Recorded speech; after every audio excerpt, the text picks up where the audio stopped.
Okay, so let's take you back to the top. At the bottom of the last video, we was talking about, we was watching him laugh, this demonic laugh.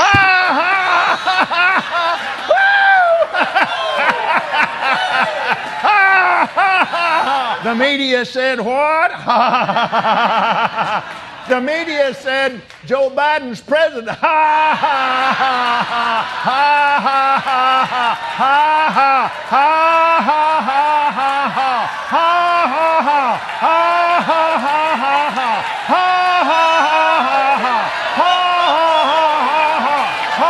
Okay, we pause it there and we begin to talk about this terminology, Lord of Hosts, and that it is a, like stigonography, stigonography, meaning it is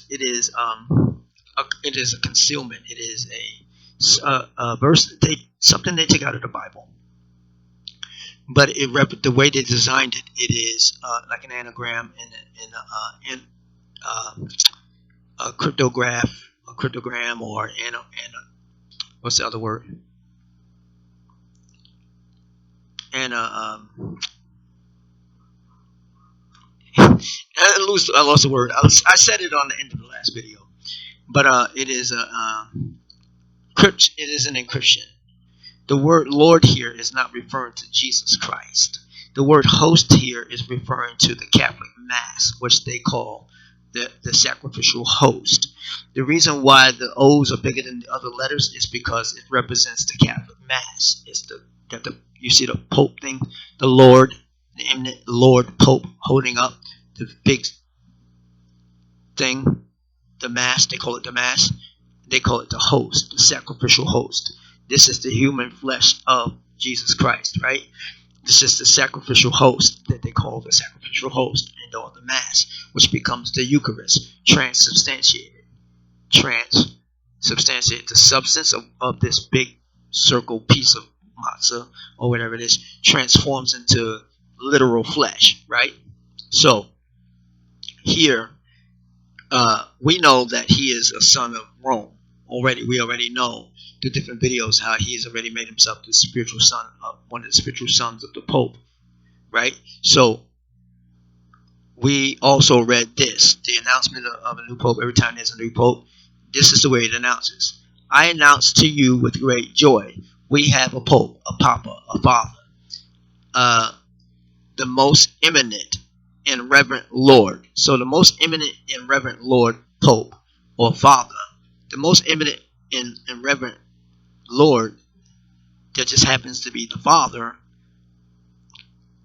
is really God the Father. But on earth Satan through this religion has made man the Father and the Son.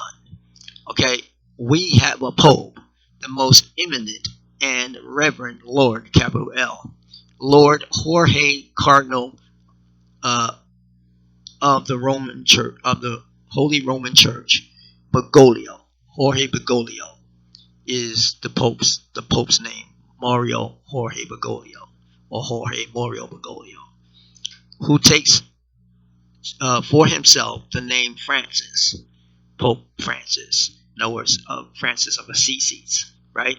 So the Pope is the most eminent Lord of every religion under it that it also gives the host to.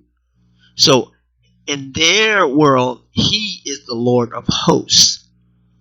He is the Lord of the hosts. He is the most eminent Lord, and he is the Lord of the Roman Catholic host, sacrificial host, called the Mass. The Lord of the Mass is the Lord of the substance, which is transubstantiated into literal flesh that is eaten by the people.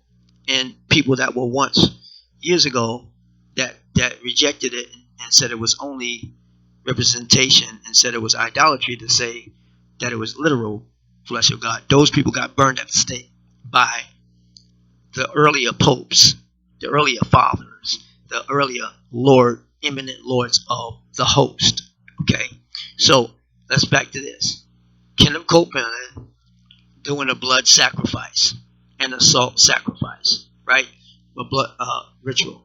Here he's laughing demonically. Oh, the media said that Joe Biden is the president. Oh, oh, oh, oh. You know, and go into all kinds of satanic, you know, laughter.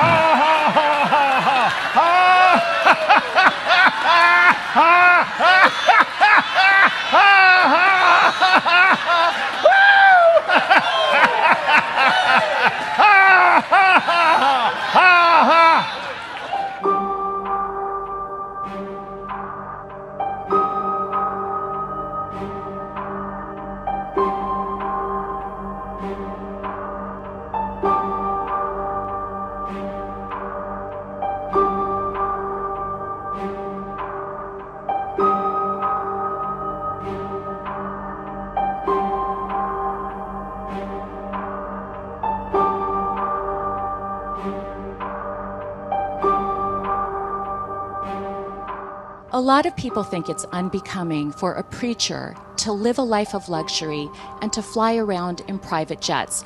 What's your response to that? Very simple. It takes a lot of money to do what we do. You said that you don't like to fly commercial because you don't want to get into a tube with a bunch of demons. Even back there then, man, it got to the place where it was agitating his spirit, people coming up to him. He had become famous and they wanting him to pray for him and all that. You can't manage that today. This dope-filled world and get in a long tube with a bunch of demons. Do you really believe that human beings are demons? No, I do not. And don't you ever say I did. See that we've looked at this video a few times, and you may have heard me a year or so ago, or in the last couple of years, saying that every now and then there's a demon presence that appears in this man's eyes. It comes and goes, like Beyonce at the Super Bowl. Was it the Super Bowl? Yeah, Super Bowl performance, when she did that performance that she did at the Super Bowl. How a demon spirit literally manifested on her. This second nature that she has, demon thing that she calls Sasha Fierce. Okay, fierce is coming from the word fiery, so Sasha of the fire. So basically, he has a spirit that manifests through him. I didn't see it when I was his follower. I could not see it. The Holy Spirit would allow me to see it in others. You know, I'm not going around every day back then seeing people with demon spirits. You know, but on occasion there'll be somebody weird that'll come up, or be sitting behind you somewhere, and you can just get the vibes. Sometimes you can get to feel the vibes, and their voice goes deep.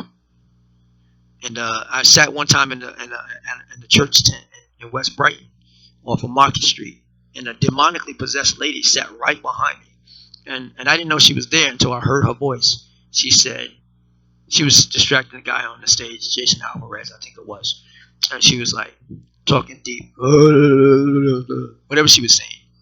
Yeah, because Jesus did this, right? Her voice was, demons even changed the sound of the voice. Her voice was deep. I turned, and when I heard that, I turned around and I looked, and for some reason, as soon as I turned around, I looked directly into her eyes. This was many years ago in West Brighton. This is not a dream. If you're tuning in between, this is a reality. And I turned around in this church center, and I looked her right in the eye, and she had a demonic presence, a bold demonic presence in her eyes. I'm not saying a regular bold look. No, she had a bold demonic presence in her eyes. And literally, my hair stood up on my neck, my arms. And I turned around. As quick as I turned around and looked at her, I turned back around and said, oh, crap. And she just kept on heckling this guy. And it was, I don't know, I think I finally got up and walked, changed my seat. But it was creepy. I'm like, wow. Very satanic. This man has the same thing. When he talks, his voice goes from regular to low. And he starts talking like this. Let me tell you something. You're so and so and so and so. And in this very video right here, the fullness, I don't think this guy's going to use the fullness of this video, but we use a lot of it when we did the video on this. And his voice went from sounding regular to sounding low and slow. He said, let me tell you, you got the most beautiful eyes. He started complimenting her eyes, which was off kilter there. And then I'm not saying you can't give saved gentlemen cannot give women compliments, and say women can't give men compliments. I'm saying that there was something off about his version of it. It's almost like, I don't know, some type of deep flesh crave or something. I don't know. I mean, that goes beyond. I don't know how to explain it, but you can see demonic presence in his eyes in this shot right here. It'll come and go. See that?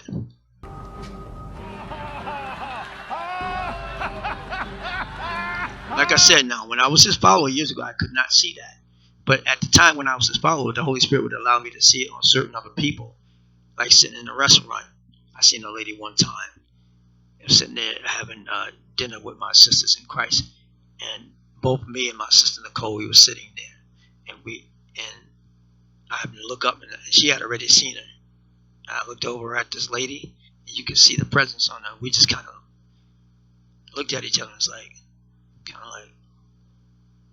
something going on there, but we knew, when there's a presence of demonic presence on her. This lady was a stranger. We didn't know her from hell. She was just sitting down having dinner. But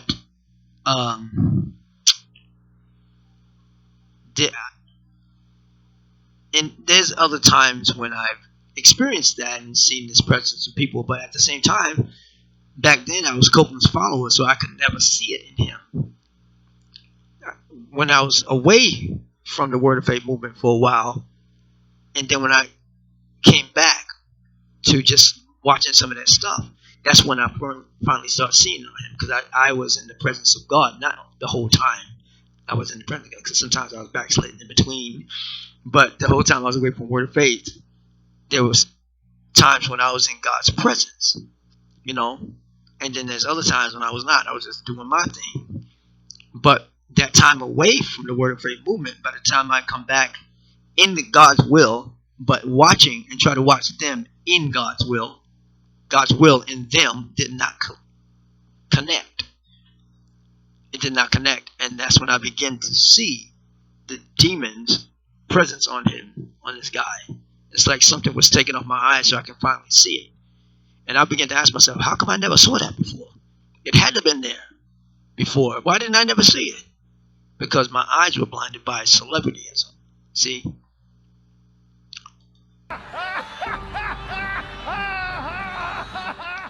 COVID-19! COVID-19! I blow the wind of God. The wind of God on you. on you. You are destroyed forever. You are destroyed forever. And you'll never be back.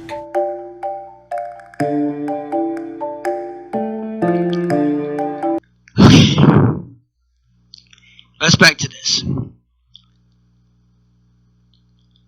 These guys are devil worshippers, okay? Look at this. Let's back to this devil worship ritual. They mixed the salt, and now they're emulating cutting themselves with blood and mixing the blood. The bag is here. They mixed the salt earlier. Now he's got something that represents a knife. It's really a pencil or something, I think. But it's acting like it's a knife. I don't know what it is, but it's acting like it's a knife. He's cutting his hand. This is supposed to be his blood. They just did it backwards. That's the cutting of the covenant. The cutting of what covenant? So basically, Aaron and later on Jesus and Paul and them, they cut their hand, right?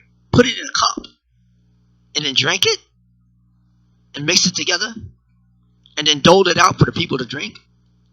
Is that what they did? The blood covenant? Is that what Jesus' blood covenant is? Cut your hand. Right? And then I would do the same. He did that like he's used to doing it for real. And he poured his as Jesus said, take this cup. See, he did his after the blood was in the cup. Of the covenant. See that this demonic. He's even making the sound effects. And then I would do the same. See, that represents he already cut his hand. Now he's making it look like the blood is pouring out of his hand into the cup.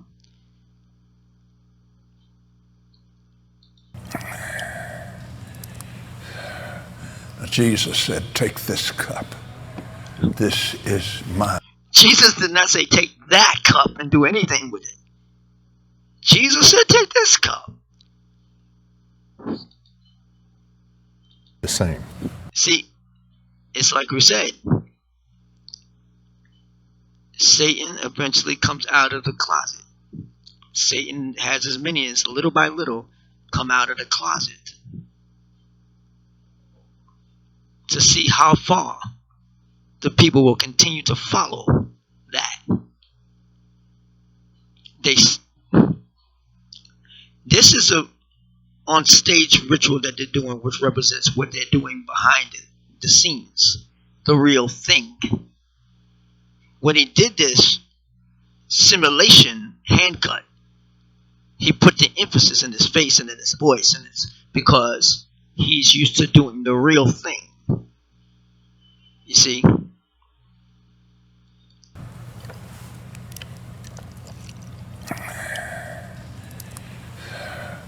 Jesus said, take this cup. He's in a spirit right now. He is not in the Holy Spirit. He is in a spirit. You can hear it in his voice. It's way. This is my blood of the new covenant. Covenant. Okay, let me read this back to you again. Because look, this is really taking me too. Because where are my receptacles? Let me get my receptacles. Oh, wow. So, blood ritual. Body piercing can also be a part of blood ritual. Though piercing does not always cause bleeding, it certainly can. Piercing has been practiced in a number of indigenous cultures. They're talking about putting earrings and eye rings and nose rings and tongue rings and everything rings through the world, usually as a symbolic rite, a religious ritual, right? A religious rite, a passage, a symbolic death and rebirth. So it's not just the piercing, because piercing is being related to blood, ritual. But piercing, not just piercing like pierce with rings, but piercing means when you pierce your hand, when you cut yourself open, you're piercing yourself through. See?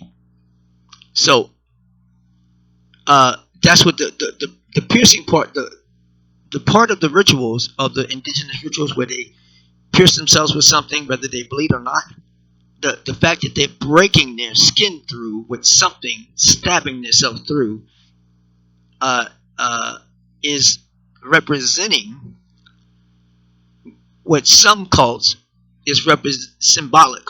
It's a religious rite of passage, symbolic of death and rebirth, like a false born again situation.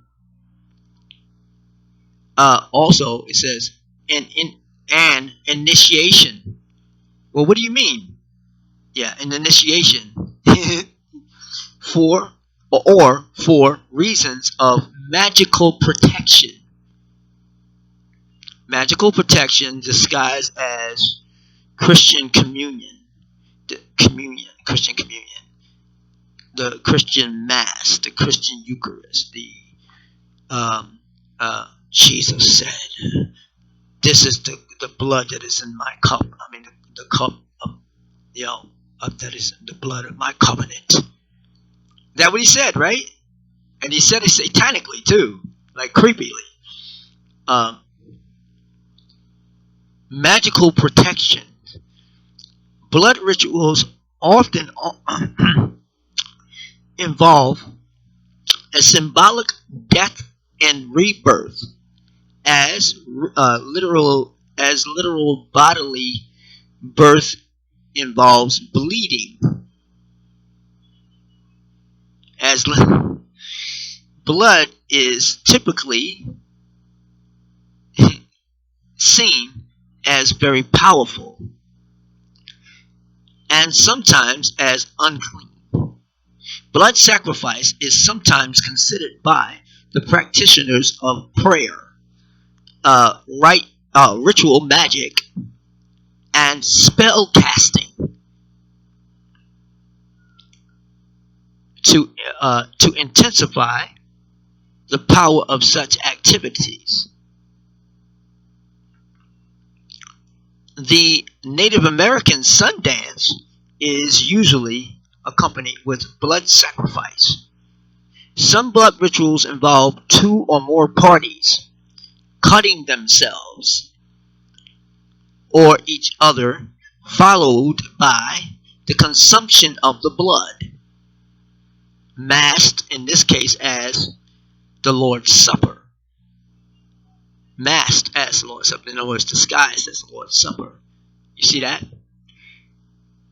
The participants may regard the release or consumption of blood as producing energy useful as a sexual or healing or mental stimulation. In other cases, blood is a primary component as the sacrifice or material component of a spell.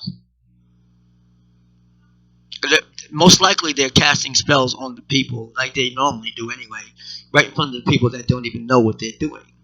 Satanists are like that. They hide in plain sight. Okay?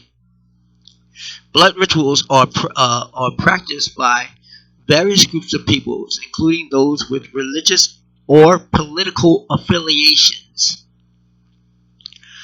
Some of the rituals involving blood have been practiced for many centuries and are still being practiced in the 21st century. I don't know what this means right here. Baker 1, Koopman 2, Malik 2. I don't know what that is. I don't know what that means. It's in parentheses, whatever that is. It says the Shiite Muslims practice a ritual called Matam in 2002 in Britain. Malik 2.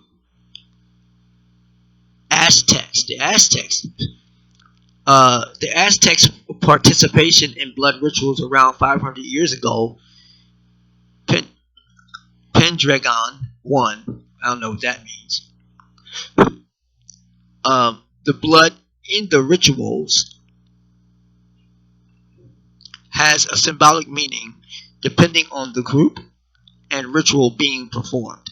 Around 1376 to 1521 AD, Aztecs used blood and sacrifice frequently as an offering to the sun god. Pendragon 2 in parentheses. I don't know what that parentheses stuff is. The Aztecs saw death as a part of life, just like birth. They believed the gods sacrificed their own blood to create the universe. So, in turn, the Aztecs offered blood to the gods as a sort of reciprocal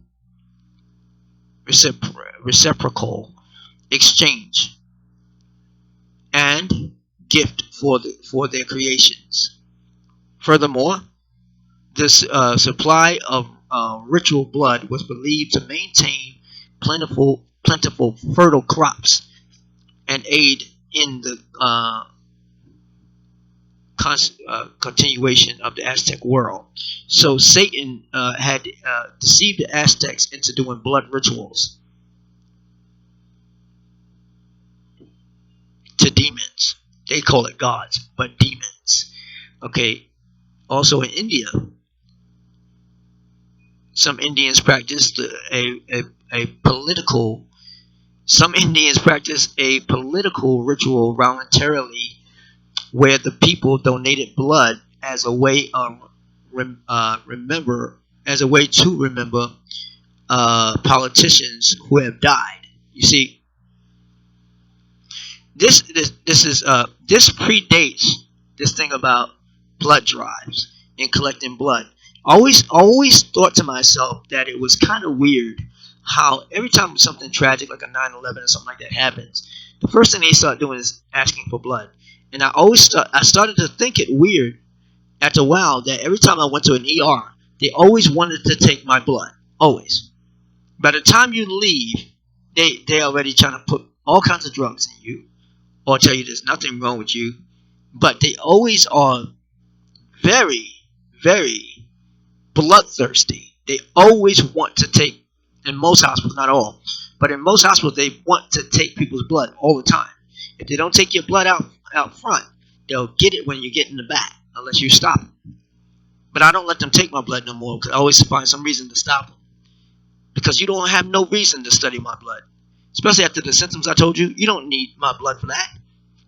Well, we can see this in your blood. No. Do something different.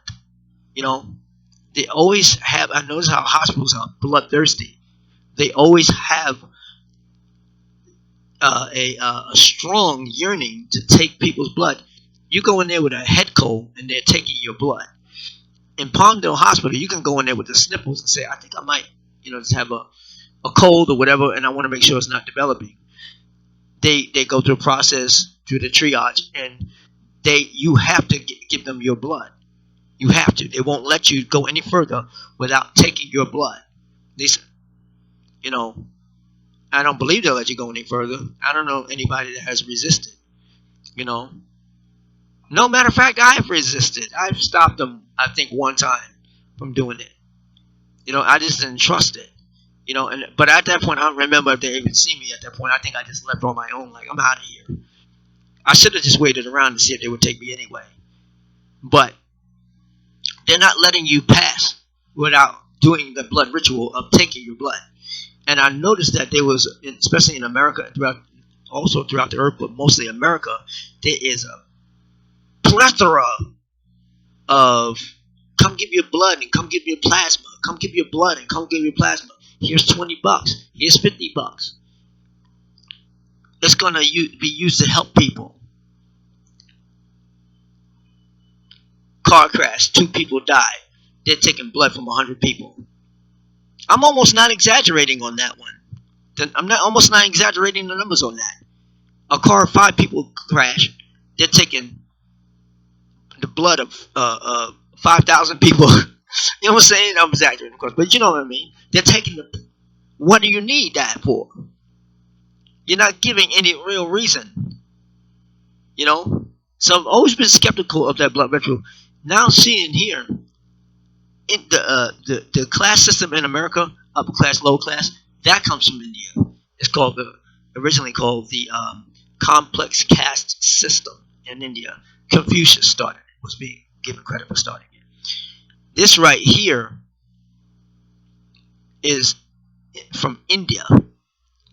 The taking of people's bloods, whether it's for donation. They say it's for donation. Who are you donating it to? For people that need it. How long can you keep this blood frozen till it finally coagulates on you? Why do you need our blood so badly? I break a toe, you need to take my blood. Why? I'm adding emphasis, but you know what I mean. Some Indians practice a political ritual voluntarily where the people donate blood as a way to remember politicians who have died. The blood donation is literally a donation to people who need transfusions.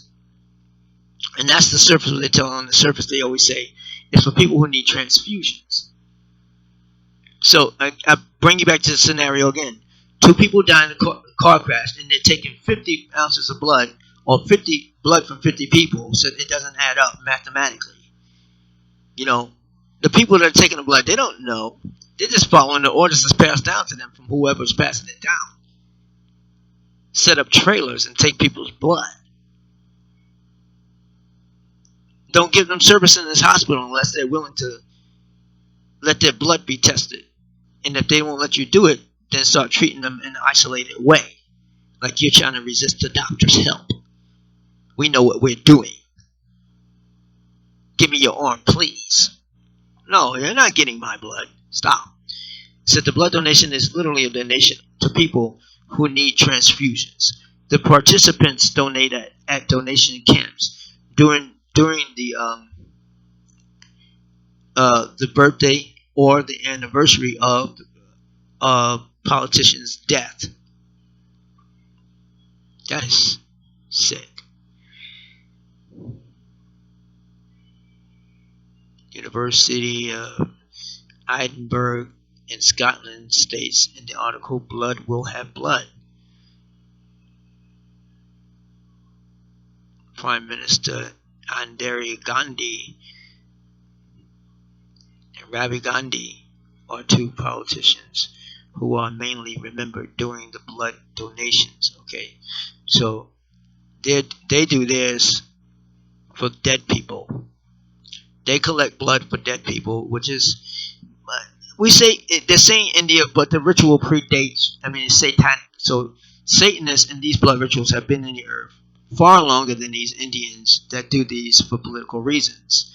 And here we got politicians right here doing blood rituals. So these things are date back. Okay, the blood ritual is at 31 minutes. The blood ritual is any ritual that involves the intentional release of blood. A common blood ritual is the blood brother ritual, which states that the ancient Europe and Asia. Okay, we read all that already in the last video. Okay, so you click on blood brother. Blood brother can refer to one of two things: a male related to by birth, or two or more men not related by birth who have sworn loyalty to each other. This is in the modern times usually done in a ceremony known as the blood oath. A blood oath, where each person makes a small cut, usually on the finger, hand, or the forearm, and then the two cuts are pressed together and bound. The idea, but they're not putting it together by touching their hands. They're mixing it together in a cup to be drank, symbolically. The idea being that each person's blood now flows in the other participant's veins. The act may carry a risk due to blood-borne diseases. Okay, we read this already. The process usually provides a participant with a heightened symbolic sense of achievement with the other participant. And it goes into cultures. Famous blood brothers.